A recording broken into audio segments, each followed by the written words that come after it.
Sens Talk is proud to be powered by Ottawa Interlock Repair for the 2025-26 Sens season. For all your interlock needs, visit interlockrepair.com. Welcome to Sens Talk. My name is Brandon Plant and I am your host. We have some breaking news coming out of the national capital as Shane Pinto has signed with your Ottawa Senators. Happy birthday to me. What a birthday gift. I wake up and I see that Pinner has extended for 4 years with your Ottawa Senators. What a birthday gift to me, to you, and most importantly, to Shane Pinto, whose birthday was yesterday. Had probably a great birthday yesterday, and then gets paid many, many millions the next day. Not a bad 48 hours for Shane Pinto, as the Ottawa Senators now, down the middle, have three elite centers. You got Tim Stützle, you got Shane Pinto, and you got Dylan Cozens. Is that not the best center trio in the NHL? I think it is. And you can argue all you want, but I will die on that hill. That is an elite trio of centers that can defend, that can score, that can win face-offs, and most importantly, can do it all. When you're down the middle, you have to be able to kind of do everything.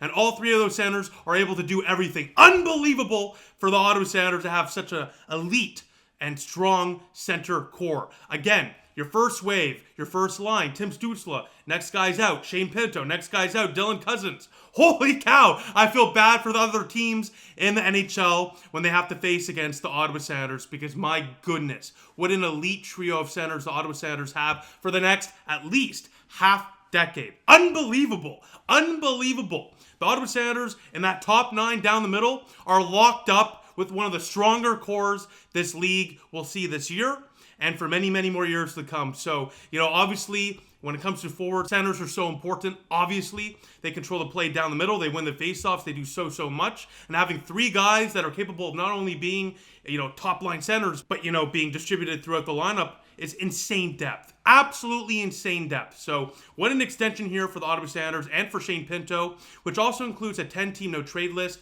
in years number 3 and 4. This deal for Shane Pinto puts him between Tim Stützle, literally and figuratively, as Stützle makes $8.3 million and Dylan Cozens makes $7.1. So Shane Pinto is in the middle there at $7.5 million. Now the deal expires when Dylan Cozens' contract expires, which is very, very interesting. Because on that note, not only does Dylan Cozens' contract expires when Pinto's contract is up, but multiple other players on this core have their contract expire around when Pinto's contract expires as well, which gives the Ottawa Senators an ability to, kind of reevaluate in a few years from now to see where they're at. If this core is winning and, getting close to a cup championship, have not gotten a cup championship, then you keep them around. And yeah, we'll see how that works out in the future. But at least you can kind of reevaluate all at the same time. If you have to retool, if you have to rebuild, if you just need to keep everyone together, they're going to have that ability to kind of reevaluate and kind of determine what they want to do at the time, because Tkachuk expires a year or two before Pinto's contract extension ends. Obviously, Cozens and Pinto ends at the same year as I just said. And then after that, Stützle a year later, Sanderson a couple years later as well. And Ridley Gregg, don't forget about him, also signed for a few years, so he'll expire around the same time as well. So the core is locked up for the next 5 years. I'm not saying this is the window for the Ottawa Senators, because this is a young core. If they're locked up yet again, and I don't see why that wouldn't happen, they seem very happy here. This is a very good team, and things are only going to get better and better, I would imagine, for the Ottawa Senators, But this allows the Ottawa Senators to make a good push in the next 5 years, knowing what the cap situation is like, and then again, reevaluate in a few years and see where you're at. So for Shane Pinto, this is a huge win for him because he got a 4-year deal at $7.5 million. I think it's a fair deal, but I think a lot of people would have expected 5-6 years if he's making over some $1 million. But the alternative is, for Shane Pinto, well, yeah, he's getting a big payday. Don't get yourself mistaken about that. But Pinto is also giving up the first 2 years of UFA eligibility, where he probably could have made 8, 9, maybe even 10 on the open market if he continues to have such great seasons and continues to, become even better and better as he's done every single year in the NHL. So for Ottawa, they're signing a guy at right now on a deal that is more than fair, and in a few years it's going to look like a steal. And then for Shane Pinto, he gets a well-deserved raise. He gets some contract security as well with that no-trade clause in years 3 and 4. And again, in 5 years from now, basically, we'll see where they're at. So that's something very, very important to note, that for both sides, this is a good win. The Sens keep an important part of their core locked up on, frankly, a team-friendly deal, because we'll talk about this in a sec. The cap space is not really an issue. And for Shane Pinto, he's secure here with that no-trade list, and again, a big contract as well. Well-deserved contract as well. He's dealt with so much here, Obviously, he's been better and better and better every single year he's played, but between the suspension and injuries and whatnot, he's dealt with a lot here. So a well-deserved moment for Shane Pinto. No doubt about that. Now, speaking of the cap and the Senators' core, the Senators have under $23 million locked up. And Shane Pinto, Tim Stützle, and Dylan Cousins. That is not a bad piece of work for your Ottawa Senators at all. 3 centers that arguably could be top-line centers, making combined $23 million, with plenty of cap space left to fill out the depth. Woo! I'm fired up, baby, and let's keep on talking about that cap. As the cap increases from 95 to 104 next year, and in 2 years to 113. Pinto takes up just 7% of the current cap at $95 million. So in 2 years, we're going from 95 to 113. That is $18 million opened up like that, because the NHL said, we're just going to open up more money. Thank you very much, Gary Bettman, for a change. So because of that, yeah, you could say, oh, he's making a little more than I want him to. Well, he's not. It's a fair deal right now, but people can say that, whatever. But besides all of that, just remember the context around everything. And the context is the cap's going up by nearly $20 million in the next 2 years. The Sens are going to have nearly $23 million of cap space next year as well. So with all the cap space we have, on top of the fact that the cap's going to keep on going up and up and up and up and up over the next few years, and most importantly, during those years, these guys are locked up, you can really insulate this core with elite additions to make that push for a Stanley Cup. Again, this is why I love how all the contracts expire at the same time. Some people can say it makes you a little nervous. How are they going to keep everyone together?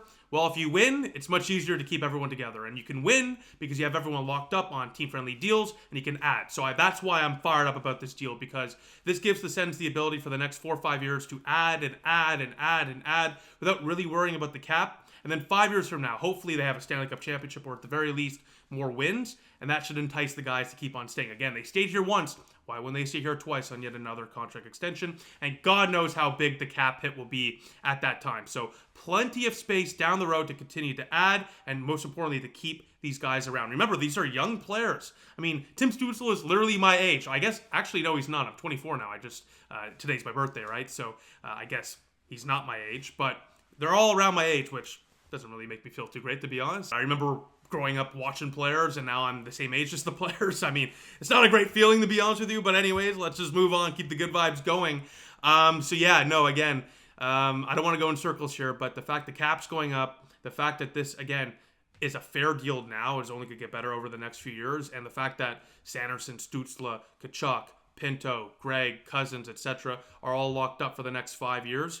I'm not saying this is the window, but this is your opportunity to take advantage of team-friendly deals and add and add and add. So I love this for the Ottawa Senators. And for Shane Pinto, again, a guy that is such, and we'll talk about his stats here in a second, from this season and throughout his entire NHL career. But Pinto is such a strong two-way center. And again, obviously, as I already said in this video, when you're a center, you control the ice down the middle. And you're the key catalyst of that line, of course. And Pinto defensively can do it, offensively can do it. He wins faceoffs, he scores goals, he does it all. And he does it with a smile on his face and his tongue sticking out. And we need those positive vibes here, and Pinto absolutely brings some positive vibes. So absolutely love it, and vibes through 60 right now are through the roof. Might even be piercing the ozone layer and hitting through to space, because my goodness, the vibes have never been better. Now, before we talk about Shane Pinto and what he's done this year and what he's done in his NHL career, I want to give a quick shout out to Dylan Puckniak and Keller Williams Sports and Entertainment for sponsoring Sens Talk, as Sens Talk is proudly presented by Dylan Puckniak, Ottawa's exclusive realtor with Keller Williams Sports and Entertainment. Providing a bilingual real estate service that serves the Ottawa-Gatineau community, Dylan Puckniak is also specialized in supporting professional athletes that come and go in our city, providing a service that takes care of the people at the highest level. For a realtor experience that puts you and your needs first, visit www.dpre.ca to find out more today. Again, thank you to Dylan Puckniak and Keller Williams Sports and Entertainment for sponsoring Sens Talk. So with that, let's get into what Shane Pinto has done this year. He's played in all 17 games for your Ottawa Senators, putting up 8 goals, 14 points, 16 hits, 12 blocks, and a nearly 57% face-off rate. His expected goals at 5-on-5, nearly 58%, and scoring chances at 5-on-5, nearly 56%. He is currently third on the Senators in points, tied for first in goals. He has the most 5-on-5 goals as well with 6. He's second most in shots on goal, just behind Tim Stützle with 46. And he is first in face-off wins with 119 wins on the year. So Shane Pinto, as the third-line center, technically, I guess, is playing like a top-line center, and that's why I'm so fired up about this deal. Because Shane Pinto, you put him on the third line, he's going to play like a first-line center, and That is so valuable. And just think about the fact that Shane Pinto, he can handle it in the top 6, no doubt about it. But a player this elite on that third line with a guy like Claude Giroux, at least for this year, maybe the next year as well, but just focusing on this year, it's disgusting. I mean, it's just absurd amount of depth, right? I mean, this is a guy that's putting up top 6 minutes and top 6 numbers on that third line. It's just unbelievable how good of a player that Shane Pinto has become and continues to be. And if you look at his career stats, I mean, every single year Shane Pinto has been in the league, he's gotten better and better and better. And that should only continue to happen. This year is like, I don't want to call it the breakthrough because we all knew Shane Pinto was capable. He scored 20 goals before in the NHL, right? But the fact, again, that he's doing this on a third line is insanity. Absolute insanity. In his NHL career, all with the Ottawa Senators, he's played in 227 games, scoring 59 goals, 121 points in total, with 210 hits, 158 blocks, and a face-off percentage of just under 51%. When the league average is nearly 48 to 50, that's pretty good, especially for a younger center. So for the Ottawa Senators, this is a home run deal. And for Shane Pinto, this is a home run deal. For Ottawa, they lock up a core piece for 4 years, technically 5 with this year included. They buy up a couple of years of UFA time, and they tie all of their core together so they know what they're dealing with 5 years from now. And for Shane Pinto, he gets a well-deserved contract extension and some security for the next few years. So for Ottawa, there's going to be a lot of Pinto beans thrown around probably here for the next few years. I wonder if we see some Pinto beans thrown on the ice tonight. I definitely expect a Pinto goal tonight. I'll say that. But again, just so fired up about this. And this is a great way to start a birthday, I'll tell you that much. So Pinto's birthday yesterday, my birthday today. What a great 48 hours for him and I. So with that, let me know what you think in the comment section down below as always. And I'll see you all tonight when Ottawa takes on the Boston Bruins. I'll be there, front row. Shout out to Ottawa Interlock Repair for the great seats. I'll be taking my girlfriend, so should be a great time for her and I. And, hopefully we see Shane Pinto score front and center. So with that, thank you all for watching. I'll see you all soon. Go Sens, go.